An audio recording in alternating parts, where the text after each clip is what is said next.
Bonjour à tous, bonjour à toutes, soyez les bienvenus sur ma chaîne et plus spécifiquement sur cette première vidéo qui sera une vidéo qui va me permettre d'introduire ma chaîne et de me présenter également, de vous raconter mon témoignage, comment est-ce que j'ai fait mes premiers pas avec Christ, comment est-ce que j'ai rencontré le Seigneur et j'espère en tout cas que cette vidéo vous plaira. N'hésitez pas à vous abonner, à liker, à partager et c'est parti! Alors vu qu'on est sur le sujet du commencement, de la première fois, de la première vidéo, etc. Du coup, je vais en profiter pour parler de comment tout a commencé pour moi. C'est-à-dire, comment tout a commencé pour moi au niveau de ma foi, au niveau de ma marche chrétienne, au niveau de mes premiers pas avec Jésus, si on peut dire ça comme ça. Et du coup, de mon témoignage, en fait, de comment est-ce que moi, j'ai rencontré Jésus. Alors, tout a commencé pour moi lors de ma 16e année. Je ne sais pas si on peut dire adolescente ou pas, je ne sais pas du tout, mais en tout cas, j'avais 16 ans à cette époque-là et c'était une année très difficile pour moi parce que je faisais face à des challenges vraiment compliqués. J'étais vraiment une personne très renfermée sur moi-même à ce moment-là et je faisais face à beaucoup de pensées de suicide en fait. Je pourrais me décrire comme une personne suicidaire à cette époque-là parce que j'avais des pensées vraiment de dépression, j'étais vraiment quelqu'un de très sombre, de très triste et c'est vrai que mon entourage à cette époque-là ne pouvait pas s'en rendre compte parce que je n'en parlais pas forcément, parce que je n'ouvrais pas forcément aux gens, mais moi-même je savais que j'étais vraiment quelqu'un de très noir, de très sombre, de très triste entre guillemets. En tout cas, j'étais pas une personne forcément joviale. Parce que je faisais face à des pensées de suicide, à des pensées de mort, à des pensées de dépression et je voulais y faire face seule en fait à cette période-là. Et du coup, durant ma 16e année, j'avais résolu en fait de mettre fin à ma vie, en fait. J'avais résolu de me suicider. Pourquoi? Parce que je trouvais que la vie n'avait pas de sens, que la vie n'avait pas de but et que pour moi, en tout cas, je ne voyais pas mon apport sur Terre, je ne voyais pas l'utilité en fait de continuer à être en vie. En tout cas pour moi, je ne voyais pas l'intérêt. Et du coup, j'avais tout simplement décidé d'arrêter de souffrir et de mourir. Voilà, c'était une décision que j'avais prise et c'était une décision, vraiment une ferme résolution que j'avais dans mon cœur. Je m'étais dit que cette année, je ne vais pas finir l'année, je vais vraiment mettre fin à mes jours parce que là, la vie, c'est une perte de temps en fait. Et du coup, lors de ma 16e année, j'ai eu l'opportunité de partir en vacances à Londres, chez une de mes tantes.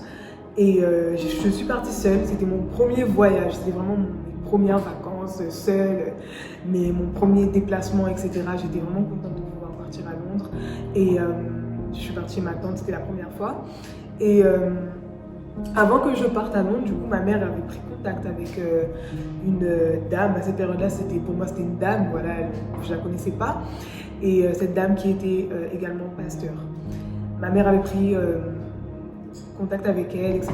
Et elle lui avait demandé de me faire des cours, en fait, de me faire des cours sur la Bible. Et du coup, quand je suis arrivée à Londres, voilà, j'ai déposé mes bagages, je me suis installée chez ma tante tranquillement, je faisais mes petits programmes, qu'est-ce que j'allais faire sur la ville, etc., qu'est-ce que j'allais aller visiter. Et un jour, cette dame est venue, je crois que c'était le deuxième jour ou le troisième jour, elle est venue et tout, du coup on a passé une après-midi ensemble, etc. Et avant de partir, elle me dit que oui, du coup, ta maman m'a demandé de te faire des cours bibliques, etc. Et sur le moment, en fait, devant elle, j'ai pas réagi parce que je me suis dit que déjà cette dame, je la connais pas et que ce serait irrespectueux de ma part d'exploser, de me fâcher, etc.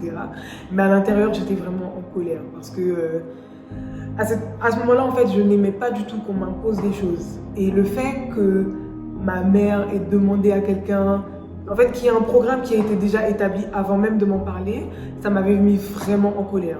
Après, aujourd'hui, je me dis que c'est, comment dire, c'était comme si mon cœur était en confrontation avec quelque chose, ou comme si j'appréhendais quelque chose et du coup, j'ai réagi par la colère. Et du coup, j'étais très en colère, etc. Et j'avais pris normalement la résolution de dire à ma mère, en fait, que ce soit ma mère qui annule le programme qu'elle avait placé. Je ne sais pas si je suis claire, parce que je ne voulais pas moi-même dire à la dame que non, j'ai pas trop envie, etc. Parce que je ne la connaissais pas et je ne voulais pas paraître impolie en fait. Mais du coup, je ne l'ai pas fait parce que je me suis dit, bon, de toute façon, j'ai rien à perdre. Elle vient m'expliquer la Bible, voilà, une fois qu'elle aura fini, elle retournera à ses affaires et moi je retournerai aux miennes. Et puis bon, c'est toujours un truc en plus, voilà, on ne sait jamais, ça peut peut-être me parler. Donc j'ai accepté et finalement on a commencé à faire ces fameux cours. Le premier cours qu'on a eu ensemble, c'était en soirée, il était très tard et elle m'a expliqué en gros voilà, de quoi est composée la Bible. Voilà, la Bible c'est l'Ancien, le Nouveau Testament, voilà ce qu'on trouve dans le Nouveau Testament, voilà ce qu'on trouve dans l'Ancien Testament, etc. Et ensuite, elle voulait du coup commencer à détailler chaque chapitre en fait, chaque chapitre de la Bible, etc. Et elle a du coup commencé par le sommaire. Et du coup, on ouvre la Bible, etc. On ouvre la Bible, donc on est au sommaire. Et elle me dit, voilà, la Bible est composée du sommaire et tout. Et au moment en fait où elle me demande de lire en fait, de lire les titres des chapitres en fait. Et au moment en fait où elle me dit de lire, en fait je commence à pleurer. On est au sommaire, je pleure, je comprends pas ce qui se passe. Donc je commence à pleurer et tout. Et en fait, à l'intérieur de moi-même, quand je commence à pleurer, je me dis mais pourquoi tu pleures? Parce que je pleure, mais en fait, je sais pas vraiment pourquoi je pleure en fait. Du coup, elle me demande ça va, etc. Qu'est-ce que tu as et tout. Et en fait, je suis pas capable d'expliquer ce qui est en train de se passer, mais tout ce que je sais, c'est que je pleure, je suis en larmes, je suis en sanglots, je sais pas pourquoi. Mais je savais juste en fait qu'au dedans de moi, c'est comme si, en fait, au travers de cette personne, c'est comme si j'étais en train d'être réconciliée en fait avec quelque chose que j'avais tout simplement décidé d'éliminer de ma vie en fait. Cette chose, c'est la foi. J'avais tout simplement décidé d'éliminer la foi de ma vie parce que je trouvais que c'était... En fait, je ne voyais pas le sens de cette chose. Et quand cette dame est venue me présenter la Bible, en fait, qui est le socle de la foi, c'est comme si, en fait, mon esprit a réagi, en fait. Et du coup, j'ai commencé à pleurer. Et du coup, on a parlé longuement. Je ne lui ai pas vraiment expliqué ce par quoi je passais. C'est-à-dire que je ne lui ai pas dit que oui, j'ai prévu de me suicider, voilà, j'en ai marre de vivre. Je ne suis pas vraiment allée dans ces détails-là parce que comme je ne la connaissais pas trop, je ne voulais pas trop lui ouvrir mon cœur. Mais ce que je lui ai... En fait, elle m'a demandé, est-ce que tu veux revenir à Jésus en fait? Est-ce que tu veux faire la prière du salut? Est-ce que tu veux... faire la confession de foi en fait. Et au début, bon, quand elle m'a dit ça, moi je voulais pas vraiment dire oui parce que pour moi j'étais déjà chrétienne, donc je me suis dit je comprends pas pourquoi elle me dit est-ce que tu vas accepter Jésus, moi je suis chrétienne. Et ensuite elle m'a expliqué ce que c'était confession de foi, qu'est-ce que c'était l'intérêt en fait de tout simplement proclamer de sa bouche en fait que vraiment à partir d'aujourd'hui je renonce à mon ancienne vie et j'accepte de marcher avec Jésus. Et du coup j'ai accepté de faire cette prière et au moment où je l'ai faite, c'était vraiment instantané. En fait, c'était vraiment...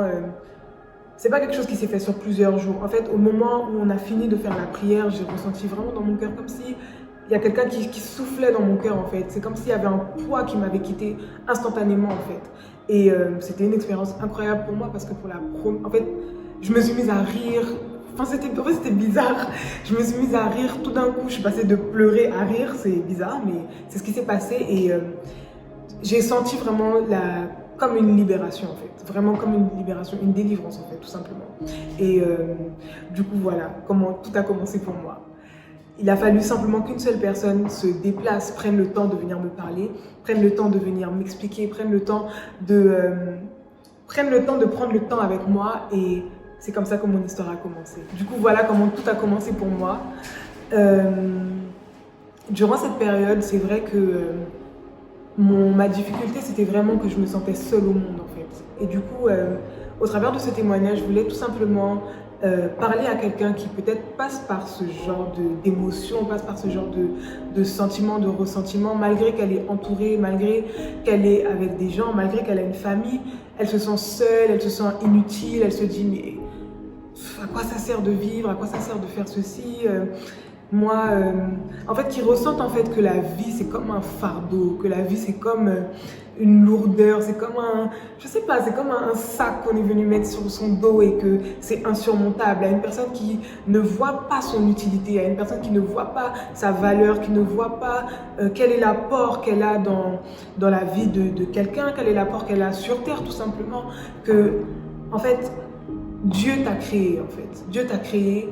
Et s'il t'a créé, s'il t'a mis sur la terre, c'est tout simplement parce que oui, effectivement, tu as un appel, tu as un destin, tu as quelque chose que tu dois faire sur la terre, mais pour le découvrir, tu dois accepter en fait de marcher avec Jésus. Tu dois accepter de te soumettre, de revenir à lui et de te réconcilier avec cette personne en fait. C'est pas possible de vivre une vie épanouie en fait en dehors de Dieu. Et si tu te poses cette question, pourquoi est-ce que je suis sur terre? Pourquoi est-ce que j'existe? Pourquoi j'ai été créée? Quand tu te regardes, peut-être que tu ne vois que des défauts. Quand tu te regardes, peut-être que tu vois que des points faibles. Peut-être que tu vois que des choses à améliorer. Mais il faut que tu saches et il faut que tu crois que Dieu t'a créé et qu'il t'a créé parfaitement. En fait, quand Dieu t'a créé et quand il t'a mis sur la terre, il savait qui tu étais et il savait exactement ce que tu devrais faire sur la terre. Alors, je voudrais tout simplement encourager quelqu'un qui passe par cette phase de questionnement. C'est une phase qui est, en fait pour moi, je pense que c'est une phase qui est tout à fait normale. C'est une phase qui est, au contraire, qui est une bonne phase en fait, qui nous permet tout simplement de nous remettre en question et qui nous permet de rechercher la vérité en fait. C'est comme un cri au fond de ton cœur qui te pousse à dire mais pourquoi je suis là? Pourquoi j'existe? Pourquoi? Et je voulais tout simplement apporter cette solution que tu existes parce que Dieu t'a créé et il faut tout simplement que tu acceptes de revenir au Seigneur et de te réconcilier avec lui. Et à partir de ce moment-là, tout commencera également pour toi. Donc voilà, nous sommes arrivés à la fin de cette vidéo. J'espère qu'elle vous aura plu, qu'elle vous aura parlé et qu'elle vous aura fait du bien. Je vous fais de gros bisous et on se retrouve à très bientôt sur la chaîne.